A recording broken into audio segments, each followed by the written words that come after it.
Yo, what up? This is Josh Rubin from East West Healing Performance. Today, I want to talk to you about the upper cervical spine, C0, C1, C2.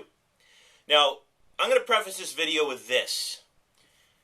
I'm not here to say that some disciplines are doing it wrong. I'm not here to say that Nuka chiropractors are wrong, Blair chiropractors are wrong, etc. I'm not here to say that practitioners that are just treating the atlas, the upper cervical spine, are wrong.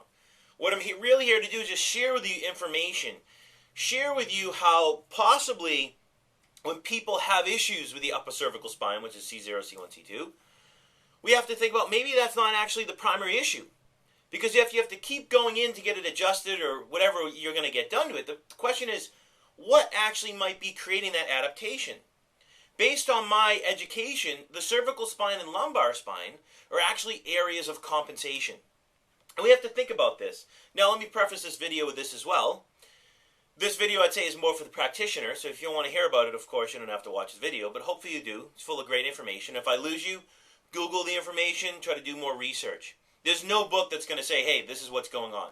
This is accumulation of things that I've learned through my own study, through my study in school, through reading, etc.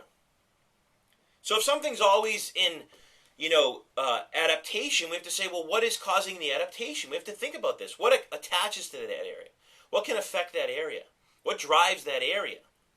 And we have to think about these things because I just find a lot of people are constantly going in to get these areas worked on when maybe that's not the primary issue. Now, using myself as an example, I had really limited range of motion and rigidity in my upper cervical spine. I can hardly get any translation, any rotation. I mean, in C0, C1, there's about 3 to 5 degrees of rotation and translation. You get approximately 10 degrees of flexion. That's on the average. So it's mostly a flexion extension joint. 3 to 5 degrees translation rotation. But I was completely just rigid.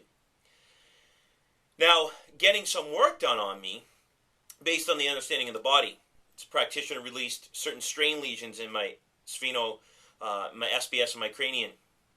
Released some strains in my cerebellar, sigmoid colon, or root of the mesentery, pericardium, spleen, and other areas of my body, and then came back up to actually retest the area, and I actually had full range of motion.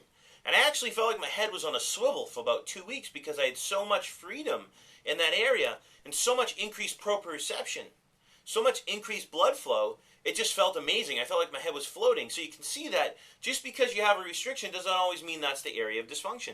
We have to think about possibly is this an area of compensation? And that's how I look at it. Now, of course, if you have trauma, that could be the primary lesion per se, the primary problem. Now, I'm not saying if you have rigidity to just treat all these other areas and it's going to go away. I'm just saying maybe the other area is the primary issue. And then after you treat those areas with your manual therapist, whoever you work with, it could be 1,000,001 people. I'm not here to say go to this person, go to that person, but you might actually get some result and better result from treating those other areas and then going up working on the upper cervical spine and actually getting a release in 1 or 2 treatments instead of always just banging on the cervical spine. So some things you have to look at, and I'm not saying these are all the causes, I'm just saying let's think about this. Let's think about these possible areas because they have a huge relation to C0, C1, C2. Huge relation to the occiput, etc. The first is we have to look at the cranial diaphragm. The falx cerebri originates in the crista galli, the ethmoid, all the way back straight sinus to the inion, Sutherland's fulcrum. Falx cerebelli cuts the half of the cerebellum, attaches to the foramen magnum, and then tentorium, which goes across, actually attaches to the petrous portion of the temporals, the cleaning processes of the sphenoid, which has an intimate relationship with the occiput. They all kind of attach back here on the inion, per se, or Sutherland's fulcrum, and they go down to the foramen magnum. They attach to the inferior surface of C0, all of C1, and the superior surface of C2. So we could say that any issues with the cranial diaphragm, any issues with that fascia, tension in the fascia, any issues with the SBS, the sphenoid, and the occiput, any issues with the temporal bones, whether it's in the vault of the base, the petrous portion of the squama, any issues with the occiput, base of the occiput versus the squama of the occiput, etc. Any issues with the ethmoid, any issues with any bone that interdigitates with the ethmoid, frontal bones, etc. you're going to have dysfunction at C0, C1, C2. And you have to think about this. How many people do you know that treat the cranium? In the U.S., you have craniosacral therapists. Find a skilled one.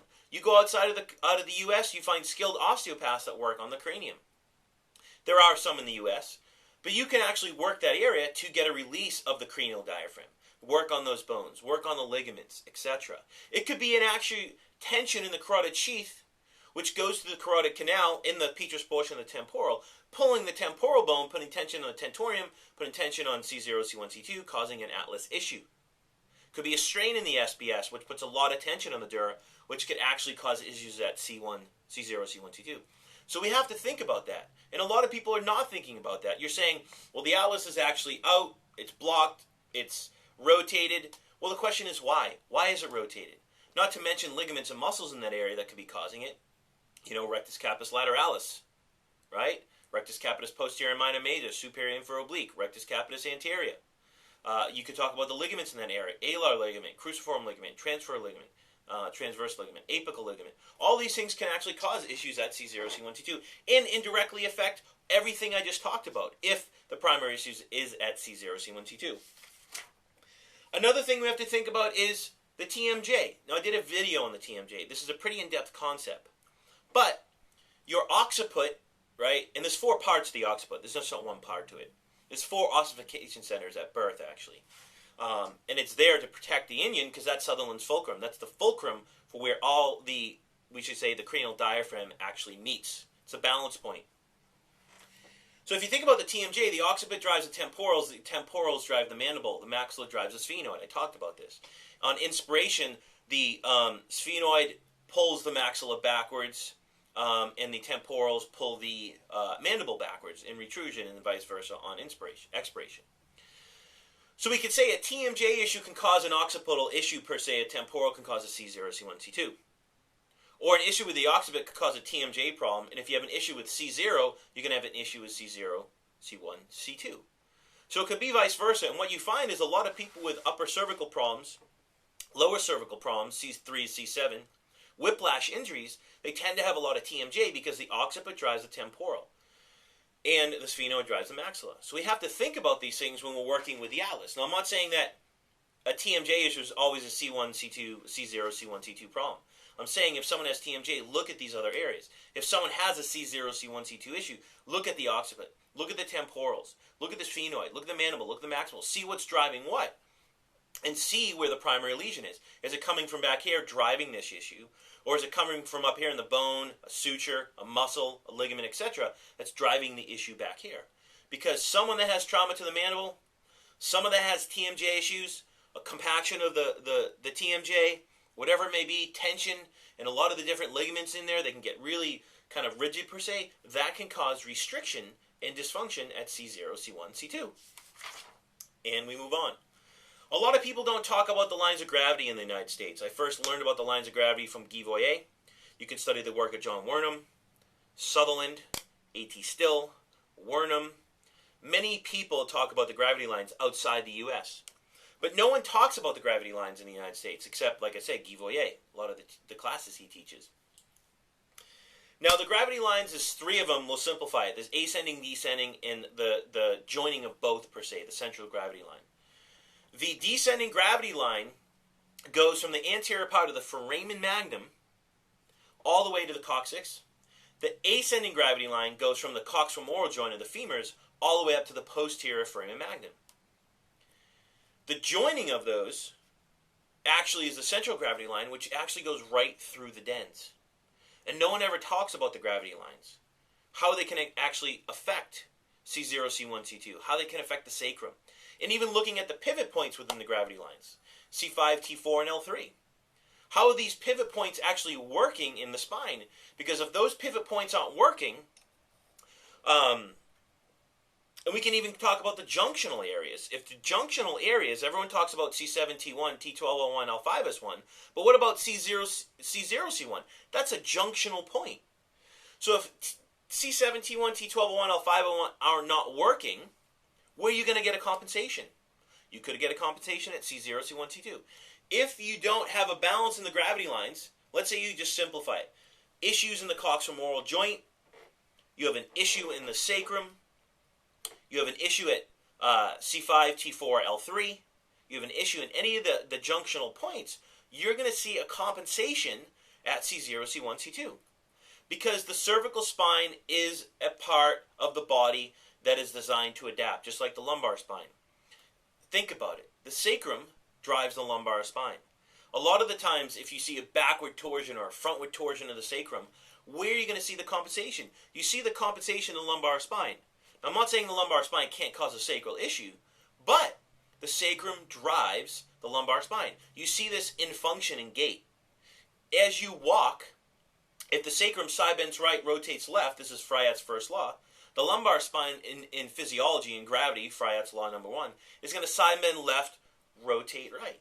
That's normal physiology. It adapts to the sacrum. So we need to think about these things. We need to think about this. Same thing with the cervical spine. The thoracic spine is what we call SR. It side bends one way, rotates the other. So if the upper thoracic spine side bends left, rotates right, the lower cervical spine is going to compensate through side bending and do the opposite. So if the lower cervical spine is side bending left, rotating right, the lower cervical spine is going to side bend right, rotate right. It compensates for the side bending. The upper cervical spine compensates for the rotation, so it's going to side bend right, rotate left, take away that rotation. So you'll get a compensation. So people that have restrictions, it could be a visceral issue, it could be issues with the pericardium, vertebral pericardial ligaments, superficial cervical fascia, deep cervical fascia. It could be many things causing issues up there, as well as in the upper thoracic spine. If you see compensations there, it could be the ribs as well. It could be the sternum. If you see compensations there, you're going to see a compensation in the lower cervical spine, and you're going to see a huge compensation in the upper cervical spine, and especially the cranium. So we need to look at these things, and always, one of my philosophies that I've learned through schooling is always assess the upper thoracic area before treating the cervical area, lower or upper. Assess it, and then treat it, and then reassess to see if you even need to treat the upper cervical area, a lower cervical area. Another thing we have to think about with the atlas, or C0, C1, C2, just like with the talus and the tibia, the talus, among other things, actually directs, where's my train of thought? It takes vertical forces and transmit them into horizontal forces. The atlas does the exact same thing. And if through dysfunction in the gravity lines, the pivot points, restrictions in the foot, whatever it may be, we can't transfer vertical forces into horizontal forces, you'll see huge compensations at the talus, right, subtalar or talocrural joint, as well as at the C0, C1, C2 area, which is a junctional point. No one ever talks about it. Everyone talks about C7, T1, T12, L5, S1. Another thing we have to think about, which I already kind of touched upon, but we have to think about the sacrum.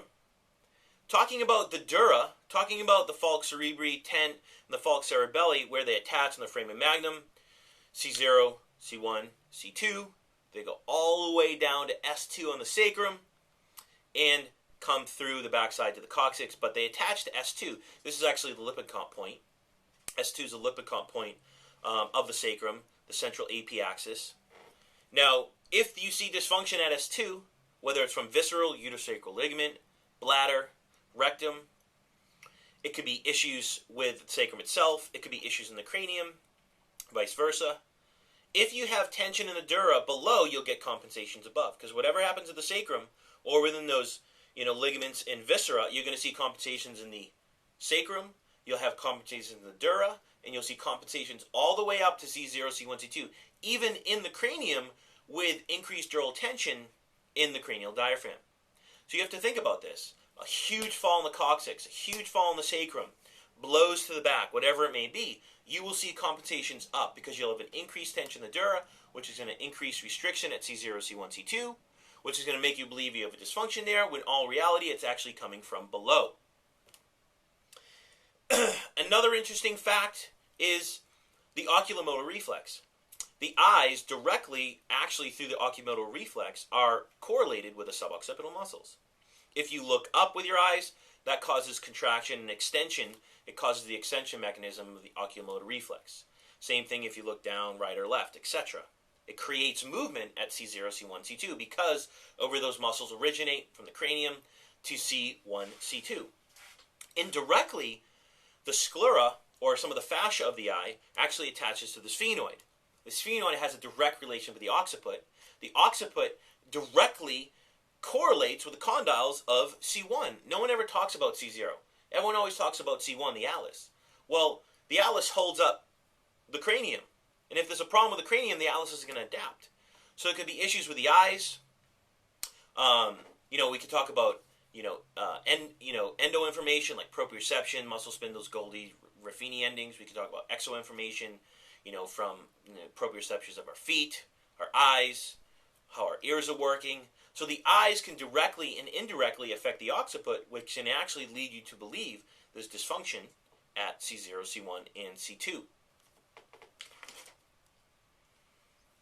Moving forth, another important part that I'm just going to bring forth, because I have to be honest, I don't know a tremendous amount about this, but if you look at the central fascial chain in the body, if there's any dysfunction with any of these areas, you'll see a compensation at C0, C1, C2 because of their correlation with the structures in the central chain.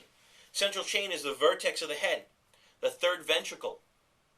You have the SBS. You have the pharyngio-basilar fascia, which attaches to the SBS. You have the pericardium, the cardiac sphincter of the stomach. You have the falciform ligament of the liver. You have the head of the pancreas, root of the mesentery, and it's around L2 left to right base of the sacrum. You have the retroprostatic fascia in males and the isthmus of the uterus in females. Uterus S2 makes a lot of sense. Uterosacral ligament, as well as the perineum. So if you see dysfunction in any of those structures via the structure itself, their motility, mobility, ligament, fascia, etc., you're going to see issues and compensations at C0, C1, C2 because of their direct relationship to it and indirect relationship to it. Another important fact we have to think about is the superior cervical ganglion, which sits directly behind C1, C2.